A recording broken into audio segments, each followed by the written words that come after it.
I'm Barbara McRae. Welcome to Littleton Common and 2016. This month, Bob Spinozzi, producer of Small Town, is my co-host on this show. So welcome, Bob. Would you look behind us here? Yeah. Now, I feel like I've made it. I feel like I'm the co-host of The Tonight Show now. I'm on Littleton Common. Yes, how about that? I'm glad to have you. And remember, you've been doing this for about 22 years now? Oh, at least. About that. And when I started here 10 and a half years ago, you were tucked in the corner, little desk to yourself. Alan was on the camera. If Alan couldn't make it, you did the camera, and then you sat down and you got in your chair. Yeah, we had fun, but this is a lot easier. This is a lot easier, and it is fun to do this after all these years. But tell me, have you any New Year's resolutions? I think really just to continue to try to be a better person. But if there was one thing that I could do, it would probably be to go online maybe 2 or 3 times a day less. Oh. I really don't have to be online that much. Oh. So, but you kind of get in a bad habit sometimes. So. Yeah, well, that's good enough for me. Okay, cool. How about you? Me, I'm, well, just going to try to stay well and do some travel and just have fun. Okay. And continue doing this, of course. And continue doing this, Good. Of course. So, no snow for Christmas. If you got a ski pass, you may have to use it in Colorado. But we may have some surprises in January, February, or March, so don't put the snowshoes away yet.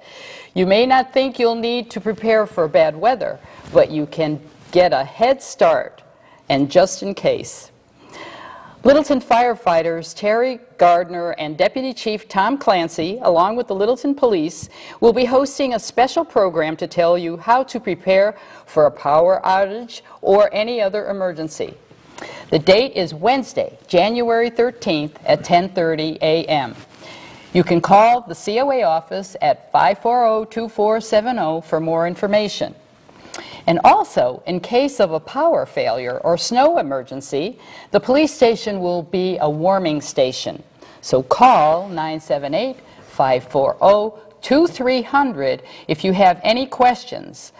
So it looks like we will be ready for winter weather if and when it comes. Barbara, this literally just came in from the Executive Office of Public Safety and Security. In case you're in trouble, you can use the silent call procedure. If you need to call 911 and you're unable to speak for any reason, once the call is answered, press 1 if you need police, 2 if you need the fire department, 3 if you need an ambulance. And if the 911 dispatcher asks questions, press 4 for yes, 5 for no. Wow, that sounds really good. I hope, let's hope nobody ever has to use it, but at least we have it now. Good, I'm glad to hear that. You know, if you need help paying for your heat this winter, call Tina Mater at 540-2472 for information. There are guidelines, and she will provide the information for assistance to stay warm. The Council on Aging is providing buckets of sand for seniors who are unable to get to the Highway Department to pick up one. Call 540-2470 for information about this free service. And Bob, we hear a lot about researching your ancestry these days. With the internet, anything you might want to know, and maybe some you don't want to know, is there. And it's on Ancestry.com for one, and now DNA researching where you can find out where you came from. So if you're curious about finding genealogy information, there will be a special program on January 12th at the high school library, and it's hosted by Sue Hines. It's for seniors and their families, and it's free. So sign up at the Council on Aging and reserve a seat, or 2 or 3. The time is 2:30 to 4:30. I just found out that genealogy is the second most popular hobby now, right behind gardening. Ooh. One of your hobbies. What, gardening for one, and becoming ancestry too. Yeah, It's kind of fun finding out about your great-grandmother and great-great-grandfather. And Yeah, I'm not sure how I would have. My father was born in Italy. My mother, New Jersey. Have you ever tempted to try to get into it, or have you oh done yeah, it? yeah, I know. You have. And you know So that you're- my family came from Italy too, so we're maybe cousins. Okay. But yeah, we do it. All right. We do it. Well, we get along, so we don't fight like cousins might. So. Yeah, it's the Italian thing. You know, after you know your history, you might want to write about it. There will be 2 writing sessions in January. One is for active writers looking for feedback to improve their writing, and you'll read aloud the writing done outside of class, and a critique will be given. Bring a piece of writing no more than 2 pages, and the dates are January 8th, 15th, 22nd, and the 29th. And it's 9:30 to 11:30 in room 233. And the cost is only $4 per session. The second writing group will be Non-Judgmental Sessions. These are every Wednesday starting on January 6th to the 27th. And that's 10 o'clock to 11:30 in the morning. And that's also $4 per session. You must register for either or both groups, and that's at, again, 540-2470. If bingo is your thing, be at St. Anne's Church on Thursday, January 21st at 1 o'clock for a game or 2. But mark your calendars, there will be no bingo at St. Anne's in February. Work at the Congregational Church has been complete, and they will be hosting Senior Bingo again on Thursday, January 14th from 1 to 3:30 p.m. And bingo is also being enjoyed on Friday afternoons from 1 to 2:30 in the Shattuck Street Multi-Purpose Room. I want to thank Ellen Arugio, Ellie Duran, Terry Bentley, and Gail Johansson for pulling it together each Friday. There are bingo prizes and refreshments at each of these sites. There will be no Senior Citizens Club meetings during January and February. March will be announced in the March newsletter and on this show. The next podiatry clinic will be on Tuesday, January 19th in the Selectmen's Room number 103. And remember, that's downstairs and it's near the multi-purpose room. And remember, it's by appointment only, and the cost is $30 per person. So call the usual 540-2470 to make your appointment. The Indian Hill Music Center will present the Sheffield Chamber Players performing string duos, trios, and quartets, and they're by Fran Claus, Glass, Beethoven, and Mozart. There are 2 shows, Thursday, January 21st at 11 a.m. and again the same day at 1:30 p.m. If you haven't been to these box lunches, you are missing a real treat. So bring your lunch because coffee, tea, and cookies are already there. And this is free. And I was there for the Christmas concert. Oh. Yep, they did songs from White Christmas and Holiday Inn, Irving Berlin classics actually today. And it's a really, really neat place. Was it one of the box lunches? I'm sorry, it was one of the box lunches, absolutely packed, standing room only. Uh-huh. And yeah, I got their program for the first part of this coming year, and they have some really great programs lined up. And they're so fortunate to have Bruce Hangen as their director there. Mm-hmm. And the whole orchestra is, I believe it's about 70 professional musicians.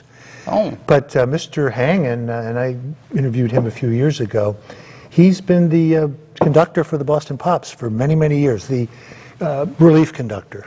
So, yeah, it's quite an operation there. I know. We have something very special with Indian Hill being here.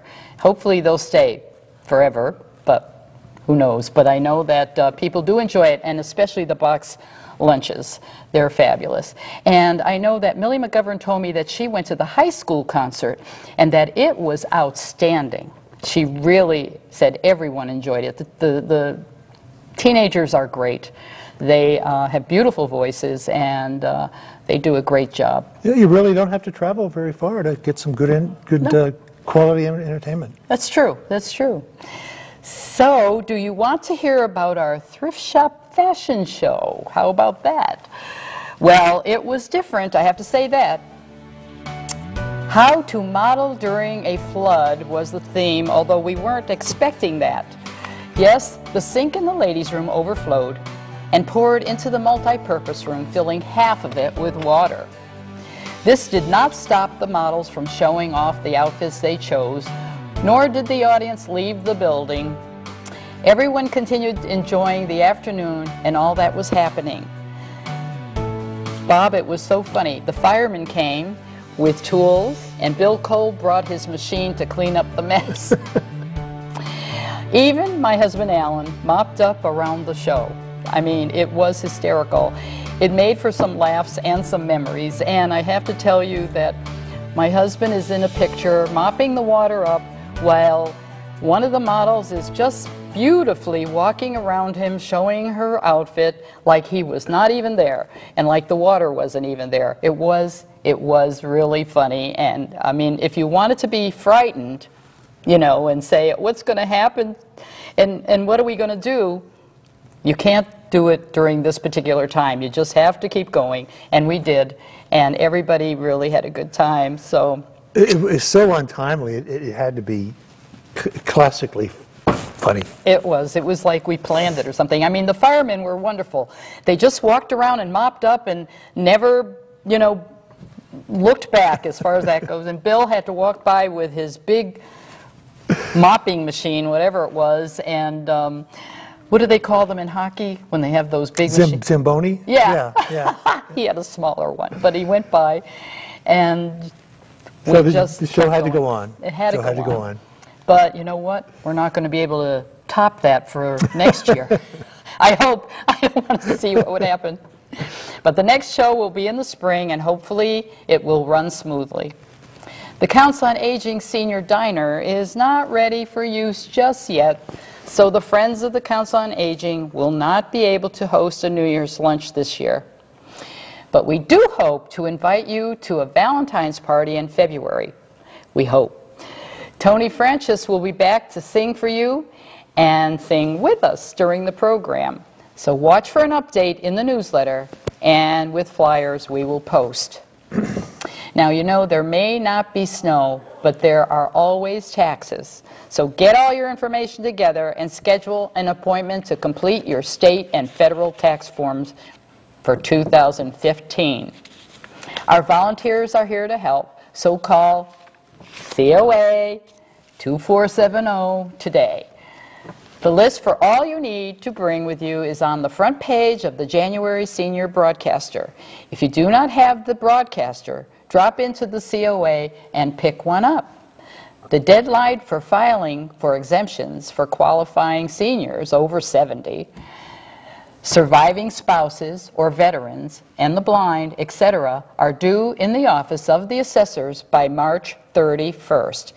If you think you may qualify for one of the exemptions mentioned, please call the assessors at 978-540-2412. Bill Vale's internet class will resume on Thursday, January 28th at 10:30. The topic will be brainstorming and discussion of topics for the winter-spring 2016 sessions. And Bill is here now with Tech Talk. Thanks, Barbara. Hello, folks. Bill Vales here. This month, we are going to talk about the user interfaces of some of the products we use. First off, we need to define what the user interface is. The user interface is a broad category of features and functions we use when we interact with our devices.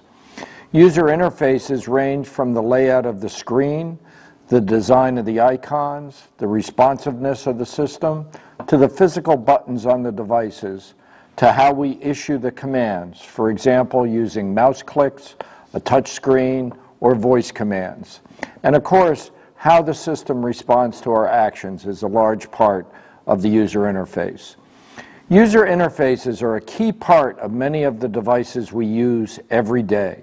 For example, computers, printers, fax machines, cell phones, appliances, automobiles, TVs, cameras, alarm system, watches, radios, and even children toys all have a user interface we need to interact with.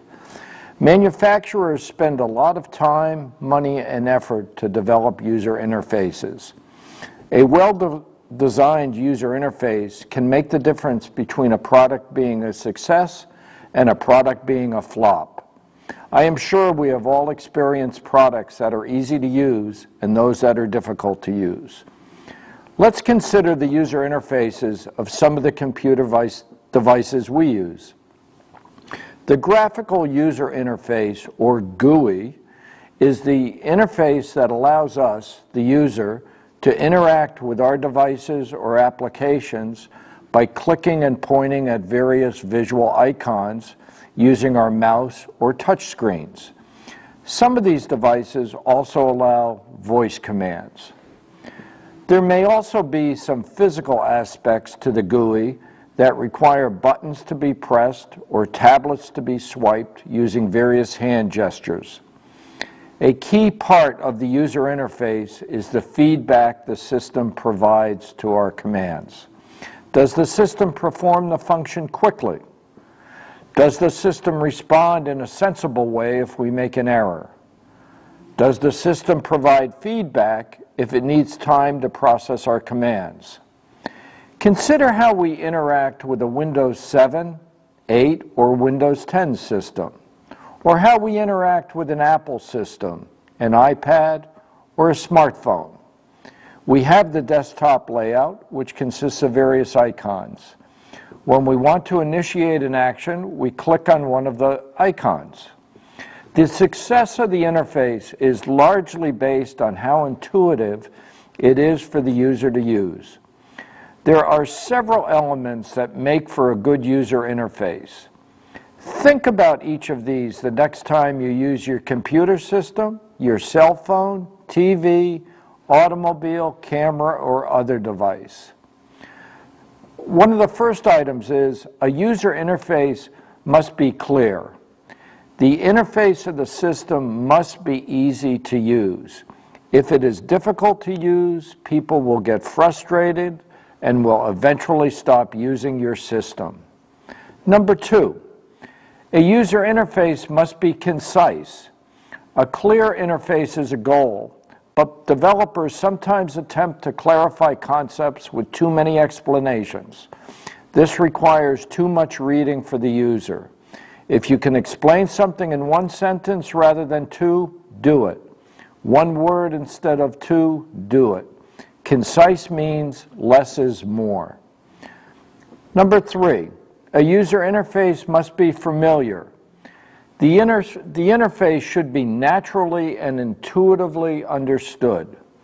The user should know what to expect at each step. If you are upgrading from one version of a system to another, are you in familiar territory? Number four, a user interface must be responsive. The system should be fast. The system should provide feedback when it is performing a function. The user should not be left wondering or guessing what is happening. Number five, a user interface must be consistent. Similar operations should be performed in a consistent manner. Number six, a user interface must be attractive. This is somewhat subjective, but the interface should be satisfying to the user using it. It should be fun, easy, and enjoyable to use. Number 7, a user interface must be efficient. Developers need to implement an interface that allows the user to achieve their goals in the easiest way possible. Do not simply implement access to a list of features. And number 8, a user interface must be forgiving. No user is perfect. When a user makes a mistake, allow them to easily correct it. Make sure your messages are clear and easy to understand. Many of us lament the loss of familiar interfaces. We don't like change. We get very used to working a particular way, and when a manufacturer comes out with a new system, we often find it difficult to use. How many times have you heard or said to yourself, "Why did they have to change that? It was working fine the way it was." The next time you use your systems, consider the user interfaces and the various factors we have discussed. For example, when you upgrade from one Windows version to the next, such as from Windows 7 or Windows 8 to Windows 10, are the interfaces consistent and intuitive to use? If you are upgrading from Microsoft Office 2010 to Microsoft Office 2013 or 2016, do you have to relearn functions you already know? When you use your Mac, is it similar to your iPad? Is your iPad interface similar to your iPhone interface? When you get a new iPhone, do you need to relearn a lot of functions you have already used for years? Is setting up your home alarm system or new smart TV easy to do? Manufacturers and developers have a challenging job developing new interfaces to support new devices and new functionality, yet maintaining consistency with older systems. It may be a tough job, but this is their job. Sometimes they get the new interfaces right, and sometimes they get it wrong. Do not assume when you get a new system that the problems you are experiencing are your fault. In future Tech Talks, we will consider the attributes of user interface design with some of the popular tools many of us use. We will also consider my opinion around if the manufacturer got it right. That's it for this Tech Talk. Practice, practice, practice. We'll see you next month. Thanks, Bill. You know, Bob, the remodeling of the cable studio and money spent was well worth it. We have so many shows that we're showing and meetings, and the teens are doing a great job with their shows. So what have you got new for 2016? Well, you know what? I have coming up, hopefully within the next month or so, David Fleming, who's the owner of Pace Communications marketing group, and they're marketing The Point.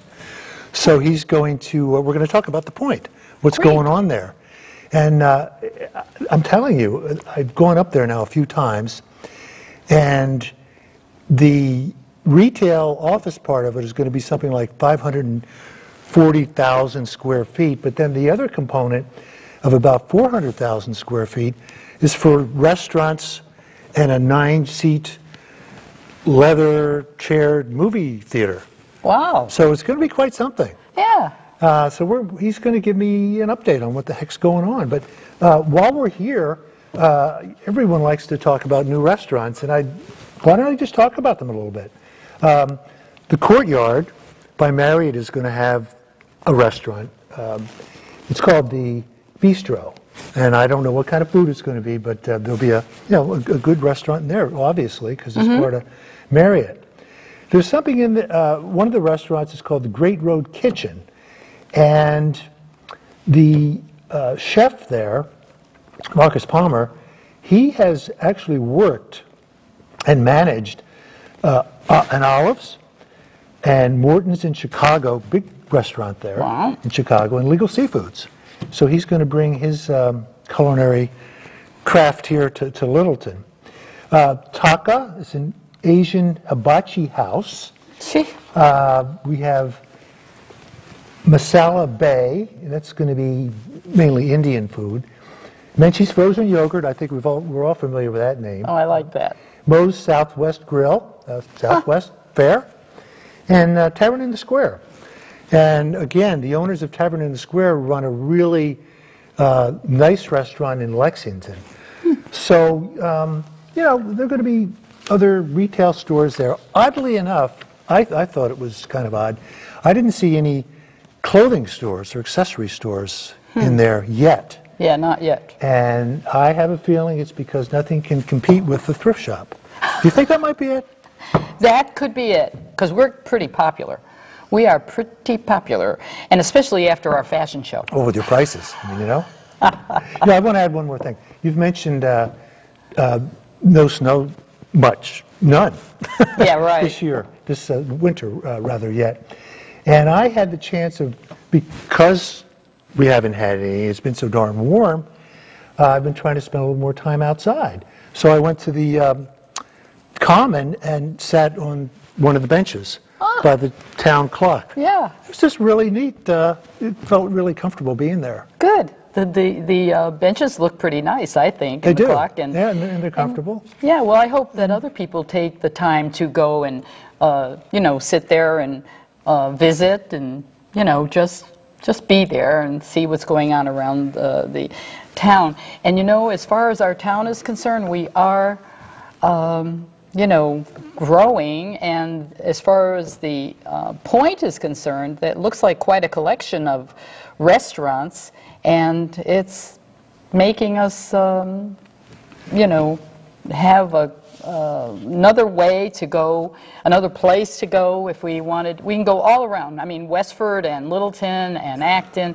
Now we have the Point. So you can't complain about there's no place to eat.